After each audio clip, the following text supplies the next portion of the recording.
자, 우리 디도서 2장 11절로 14절 말씀입니다. 자, 하나님 말씀 디도서 2장 11절로 14절 말씀 우리 한 절씩 교독하겠습니다. 모든 사람에게 구원을 주시는 하나님의 은혜가 나타나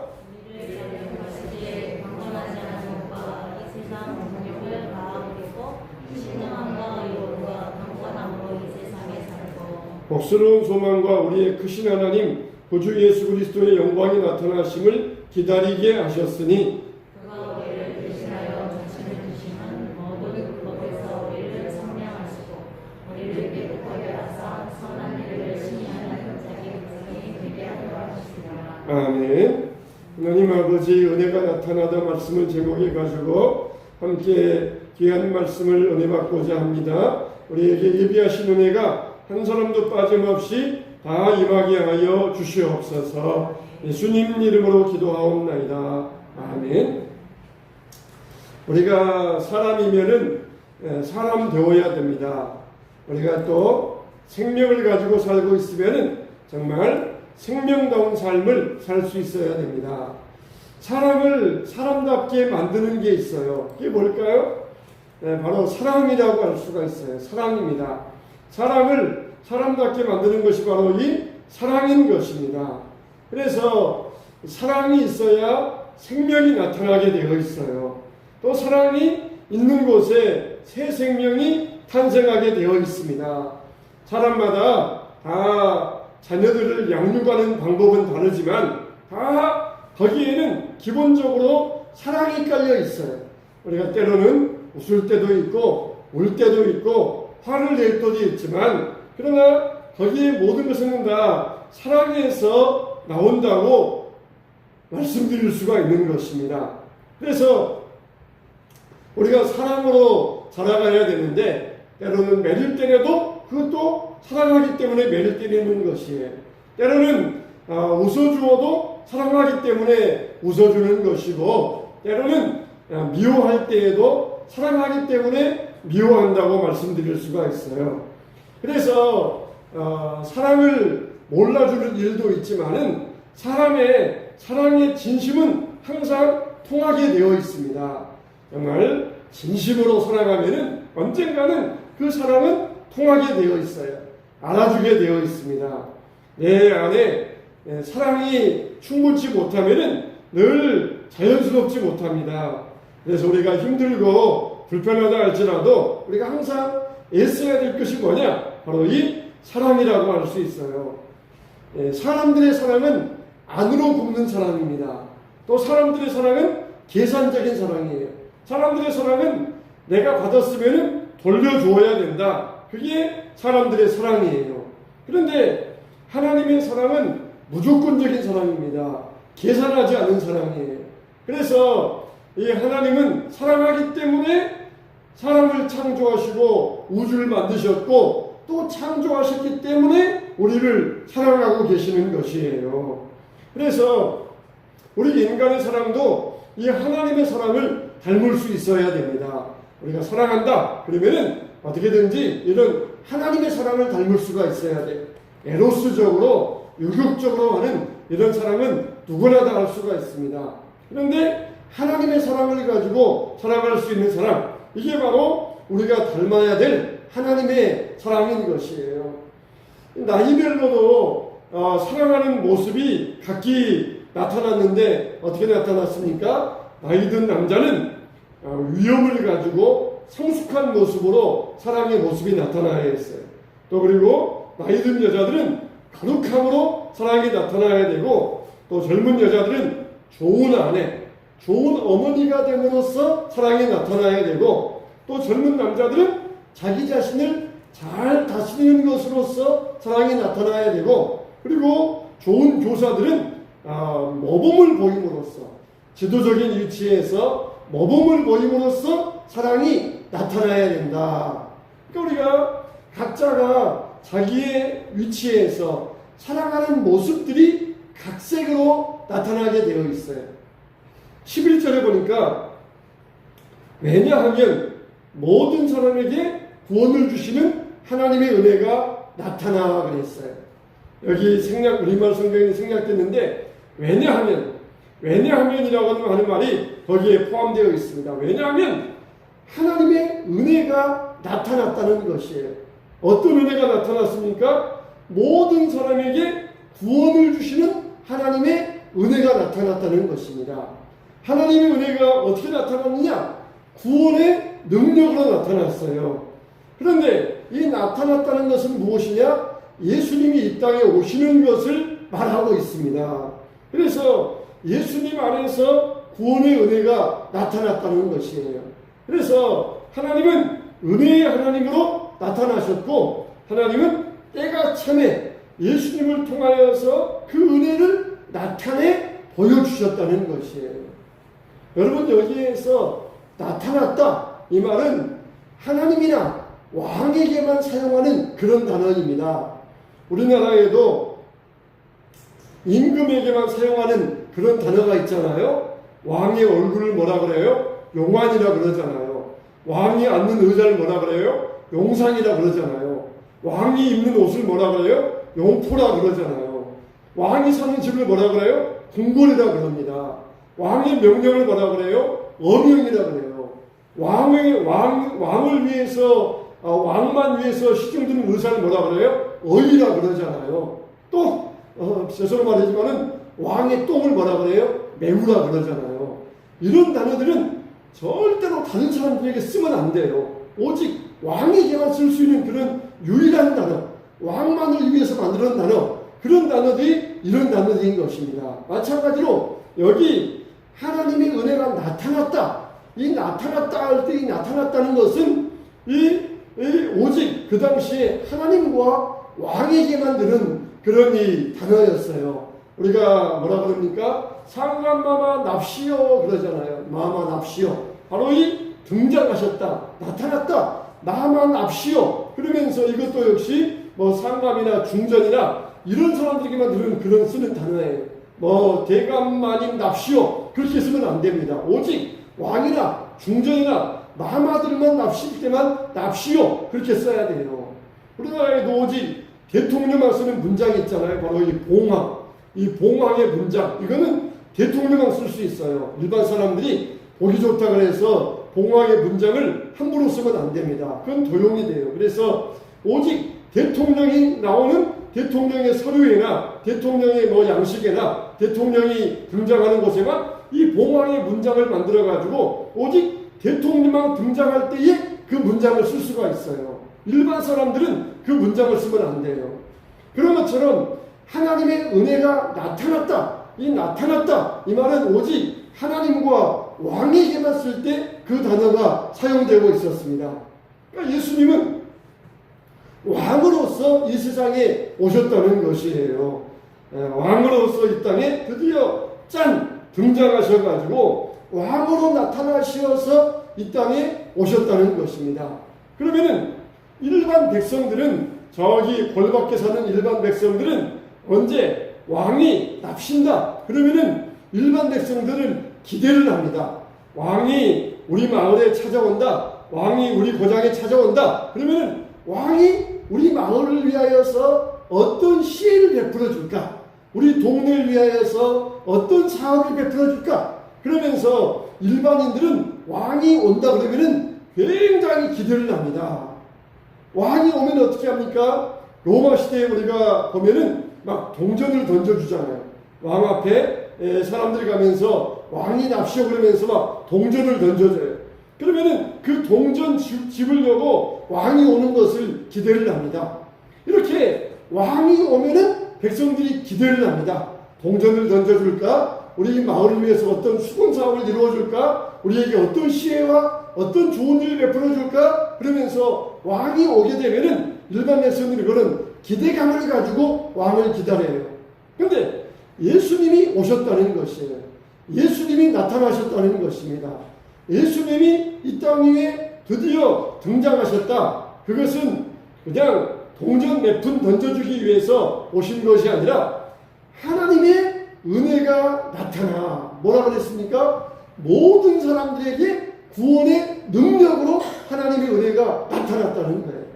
겨우 사람들에게 동전 몇 푼 던져주면서 그거 가지고 한 끼나 두 끼 밥 먹어라, 그 정도의 시혜가 아니라 하나님의 은혜에 나타나는 구원의 능력으로 나타났다는 것이에요. 죄에 빠져가지고 감옥에 갇혀가지고 도저히 자기 힘으로서 벗어날 수 없는 그런 죄인들에게 하나님의 은혜가 나타나서 구원의 능력으로 하나님의 은혜가 나타났다는 것이에요. 얼마나 큰 겁니까? 얼마나 큰 겁니까?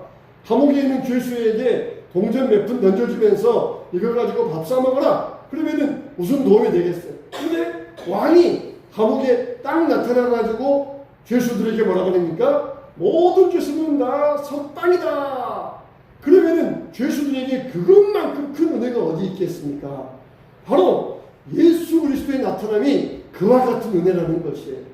우리들에게 애따 한 끼 밥 사 먹어라 그러면서 돈 10,000원 주고 쥐어주고 사라지는 그런 은혜가 아니라 나타나가지고 죄 아래 굴복되어가지고 죄의 종이 되어가지고 죄의 사슬에 매여서 신음하는 백성들은 이제는 너희는 자유다, 해방이다, 그걸 선포하기 위해서 예수 그리스도가 하나님의 은혜로 구원의 능력으로 나타나게 되셨다는 것입니다. 할렐루야. 이게 얼마나 큰 나타납니까? 왕이 와가지고 우리 고울을 위하여서 수건서 은혜를 베풀어 주셨다, 우리 고울에 다리를 놔주셨다, 우리 고울에 도로를 만들어 주셨다, 그런 정도의 은혜가 아니에요.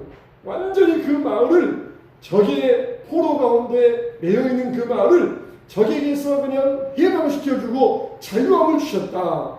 우리 이 마을이 다 종의 마을, 머슴의 마을들인데 종을 다 해방한다.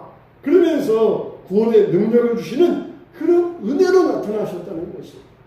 정말 우리가 예수님의 나타남에 은혜를 스스로 깨달을 수 있어야 됩니다. 도저히 인간들은 자기 힘으로는 이 죄의 노예에서, 죄의 종의 상태에서 인간의 스스로의 힘으로는 도저히 벗어날 수가 없어요. 막 길을 쓰면서 안간힘을 썼지만은 도저히 거기에서 빠져나올 수 없습니다. 근데 왕 대신 예수님이 나타나셔가지고 우리를 죄에서 건져주시고 하나님의 자녀로 만들어주셨다는 것이에요. 이게 인간의 몸을 입고 오신 하나님의 은혜인 것입니다. 그런데 이 은혜가 누구에게 나타났어요? 모든 사람에게 하나님의 은혜가 나타나. 유대인들은 오직 자기들만이 구원을 받는다고 했어요. 오직 아브라함의 자손들이 자기들만이 하나님 나라 천국 갈 수 있다고 그렇게 믿고 있었어요. 그런데 예수님께서 오셔가지고 그 구원의 능력, 은혜를 누구에게 나타나? 모든 사람에게 그 은혜를 나타내 주셨다는 것입니다. 남자나 여자나 젊은 자나 나이 든 사람이나 종이나 자유자나 유대인이나 이방인이나 모든 사람에게 하나님의 은혜를 나타내 보여 주셨다는 것이에요. 특히 누구에게 나타내 보여 주셨어요? 예수님이 이 땅에 오셔서 누구와 가까이 하셨습니까? 병자들, 죄인들, 버림받은 자들, 세리들, 사마리아 사람들, 그 시대의 사람들 가운데서 낮고 천한 자들, 버림받은 자들, 이런 사람들에게 예수님은 찾아가시어서 은혜를 베풀어 주셨어요. 정말 베데스다 목가에 38년 된 왕자, 누구도 돌아보지 않아요. 김병의 효자 없다고 가족에게도 버림받았습니다. 가족도 찾아오지 않습니다. 친구도 없습니다. 38년 동안 천사가 와서 물을 동할 때에 누구든지 먼저 들어가면은 병 고침 맞는데 자기들 집어넣어 줄 사람이 없다는 것이에요. 가족도 없고 친구도 없고 아무도 없는 사람이에요. 그런 사람을 예수님은 찾아가셨어요. 내가 낫고자 하느냐? 내가 일어나 걸어가. 그럴 때에 그날은 바로 안식일이었습니다. 바로 예수님은 그런 자들에게 찾아가시어서 하나님의 은혜를 베푸셨던 것이, 이게 바로 하나님의 은혜입니다. 이게 바로 하나님의 사랑법이에요. 나는 율법도 지키고 구제도 하고 금식도 하니까 나는 하나님 나라에 1차로 들어가게 될 것이다. 그런 사람들을 예수님은 찾아가지 않으셨어요. 나는 정말 하나님 나라에서 천국에서 너무너무 멀리 있다. 아는 사람도 없고 친구도 없고 알아주는 사람도 없고 나는 늙고 병들었다. 나는 죄인이고 종이고 노예다. 그런 사람들을 찾아가셔서 은혜를 베풀어 주셨던 것이다. 오늘 또 하나님의 은혜가 누구에게 나타납니까? 나는 신앙생활 잘하고 나는 믿음으로 살고 있고 나는 이렇게 하나님 잘 섬기는 사람이다. 이런 사람에게 나타나는 것이 아니라 주여 나는 하나님의 은혜가 아니면 살 수 없습니다. 나는 부족합니다. 나는 죄인 중에 괴수입니다. 오늘 또 하나님의 은혜 아니면은 이 자리에 나올 수 없는 죄인입니다. 이런 사람에게 하나님의 은혜가 찾아오신다는 것입니다. 오직 겸손, 자기를 낮추고 자기를 겸손하게 부복하고 이런 사람에게 하나님의 은혜가 나타난다는 것입니다. 정말 교회는 은혜의 공동체가 되어야 돼요. 그래서 죄인들을 사랑하시는 은혜의 사랑이 나타나야 됩니다. 맨날 우리가 하나님 잘못했어요. 하나님 잘못했어요. 용서 빌고 회개하고 그러면서도 또 나가서 똑같은 잘못을 합니다. 그런데도 은혜가 있는 곳에는 받아줍니다. 자녀들이 잘못했어요. 다시 안 그럴게요. 그런데도 또 나가서 또 잘못을 해요. 그러면 가족도 은혜의 공동체가 되어가지고 또 잘못을 용서해주고 또 회개하면은 그 사람을 받아주는 이게 바로 교회 가족이 은혜의 공동체가 되어야 돼. 저 사람은 맨날 그래. 저 사람은 한두 번 내가 그러는 거 못 봤어. 저 사람은 또 그럴 거야. 그러면서 낙인 찍는 곳이 아니야. 그래도 또 와서 용서 빌고 70번씩 7번이라도 용서 빌고 잘못되다 그러면은 용서해 주어라. 용서해 주어라. 조건 없이 용서해 주어라. 네가 만단을 빚진 자로서 용서받았으니까 너도 조건 없이 용서해 주어라. 이게 바로 교회의 모습이에요. 이게 바로 가족의 모습입니다. 은혜의 공동체, 은혜가 넘치는 곳, 이게 바로 교회의 모습이 되어야 돼요. 부부지간도 마찬가지고 우리가 교회 안에서 이런 은혜가 없으면은 무엇이 우리 교회를 하나로 만들 수 있겠습니까? 예수님은 맨날 와서 잘못했어요. 그런 사람을 또 받아주시고 한없이 받아주시는 분이 은혜의 하나님이셨습니다. 12절에 보면은 이 은혜가 우리를 양육하시되 이 은혜가 우리를 양육했다는 것이에요.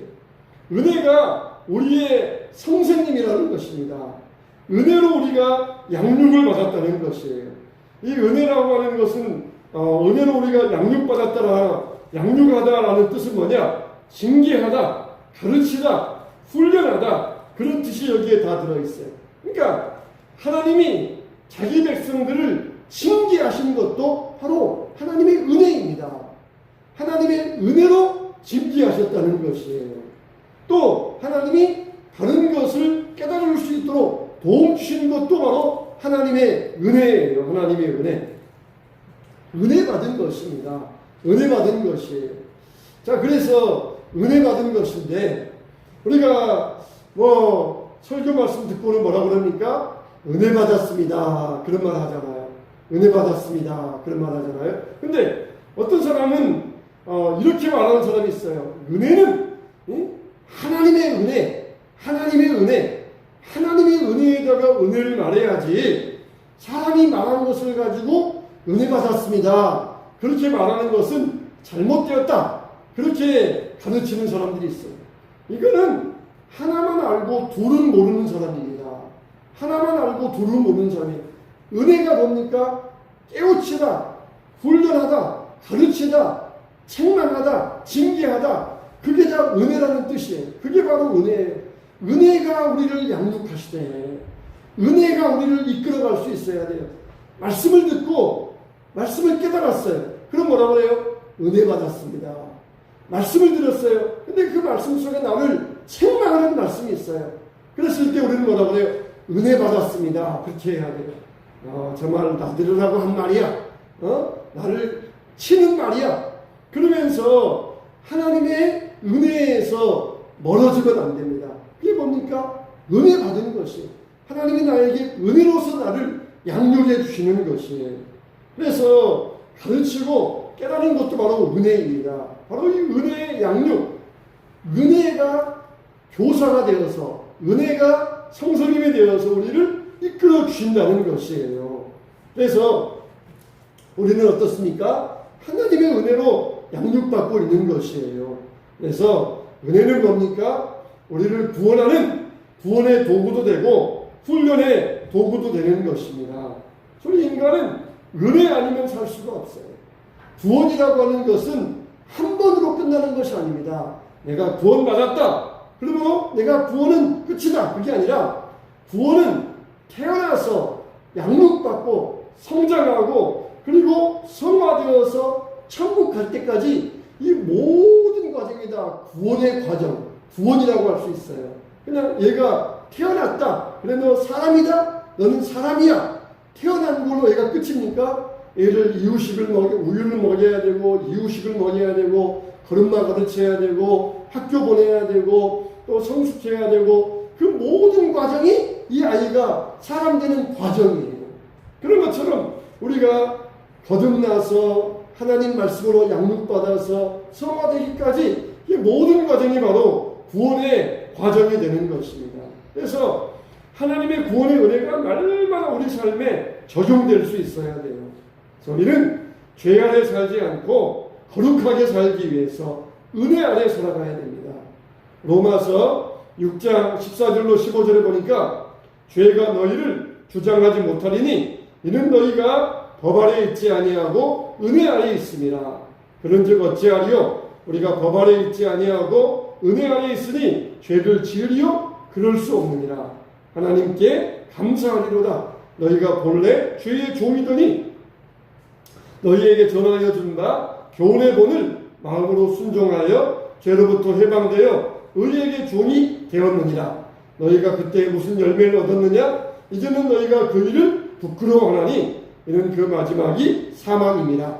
그러나 이제는 너희가 죄로부터 해방되고 하나님께 종이 되어 거룩함에 이르는 열매를 맺었으니 그 마지막은 영생이라. 죄의 삭은 사망이요 하나님의 은사는 그리스도 예수 우리 주 안에 있는 영생이니라 그랬어요. 자, 우리가 죄 아래 살지 아니하고 은혜 아래 산다고 그랬어요. 그러니까 여러분 이 고린도 교인들을 보세요. 이 고린도 교인들은 참 이 불의한 자들이었고 음란한 자들이었습니다. 그런데도 불구하고 바울이 뭐라 그래요? 내가 너희를 거룩함과 진실함으로 행하였다. 내가 너희를 육체의 지혜로 가르치지 아니하고 하나님의 은혜로 행했다는 것이에요. 고린도후서 1장 12절에 뭐라 그랬어요? 우리가 세상에서 특별히 너희에 대하여 하나님의 거룩함과 진실함으로 행하되 육체의 지혜로 하지 아니하고 하나님의 은혜로 행함은 우리의 양심이 증언하는 바니 이것이 우리의 자랑이라 그랬어요. 육체의 지혜로 하지 아니하고 하나님의 은혜로 너희를 양육하였다는 것입니다. 참 여러분, 하나님의 은혜는 절대로 인간의 노력을 배제하지 않습니다. 인간의 지혜를 배제하지 않아요. 정말 교회 일하는 것도 보면은 참 머리 좋은 사람이 교회 일도 잘해요. 하나님의 일도 머리 좋은 사람들이 하나님의 일도 잘합니다.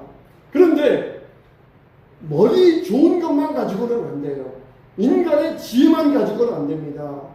사도 바울이 교인들을 양육하되 저 사람을 어떻게 해서 잘 믿게 할까? 그랬을 때 정말 자기 머리를 가지고 그 사람에게 자기 머리를 가지고 어떤 행위를 해서 그 사람을 이끈 것이 아니라 인간의 지혜, 육체의 지혜로 한 것이 아니라 오직 하나님의 은혜로 행하였다는 것입니다. 정말 좋은 머리를 가지고 저 사람이 지금 뭘 원하는가? 저 사람에게 원하는 게 뭔가? 그렇게 인간의 지혜를 따져가지고 그 사람을 이끈 것이 아니라 하나님의 은혜로 행하였다는 것이. 하나님의 은혜로 행하였다. 하나님의 은혜로 그들을 양육하였다. 이게 하나님의 은혜의 본질이 되어야 돼. 교회 일할 때 정말 내 머리, 내 지혜 그것도 다 포함이 되어서 하나님의 일을 할 수 있어야 돼요. 그러나 그것만 가지고는 안 돼요. 사도 바울이 인간의 지혜만 가지고 교회를 목회한 것이 아니라 인간의 지혜를 통하여서 일하시는 하나님의 은혜를 가지고 교회 일을 했다는 것입니다. 하나님의 은혜, 이게 하나님의 교회를 이끌어가는 방편이 되어야 돼요. 항상 교회에는 하나님의 은혜가 있어야 됩니다. 이렇게 이 구원의 때가 있고 현재와 미래와 과거가 있는데, 이제 우리는 다 하나님의 은혜 학교에 입학한 사람들이에요.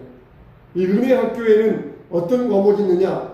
3과목이 있는데, 첫째 과목은 버림의 과목, 둘째 과목은 삶의 과목, 세 번째 과목은 기다림의 과목. 이렇게 3가지가 있어요. 하나님이 우리 하나님의 자녀들을 하나님의 은혜로 양육하는데, 첫째는 버림의 과목. 버려라! 세상적인 정욕, 세상적인 이 모든 생각들 버려라!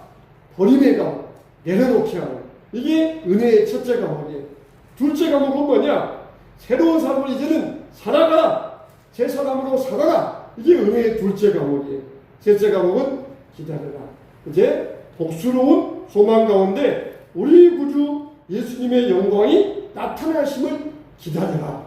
기다리게 하는 것. 이게 은혜의 세 과목이에요. 우리가 다음 이 시간에 이 은혜의 세 과목에 대해서 같이 한번 구체적으로 살펴볼 거예요. 하나님의 은혜의 학교에서 우리가 버릴 수 있어야 돼요. 또 그 가운데서 살아갈 수 있어야 돼요. 또 그 가운데서 우리가 삶의 소망을 가지고 영광을 바라보면서 기다릴 수 있어야 됩니다. 하나님은 이 세 과목을 우리에게 부지런히 가르쳐요. 그래서 이 세 과목을 우리가 낙제하지 아니하고 이 세 과목을 잘 통과하여서 우수한 성적으로 졸업할 때에 은혜 학교의 장학생이 될 수가 있는 것입니다.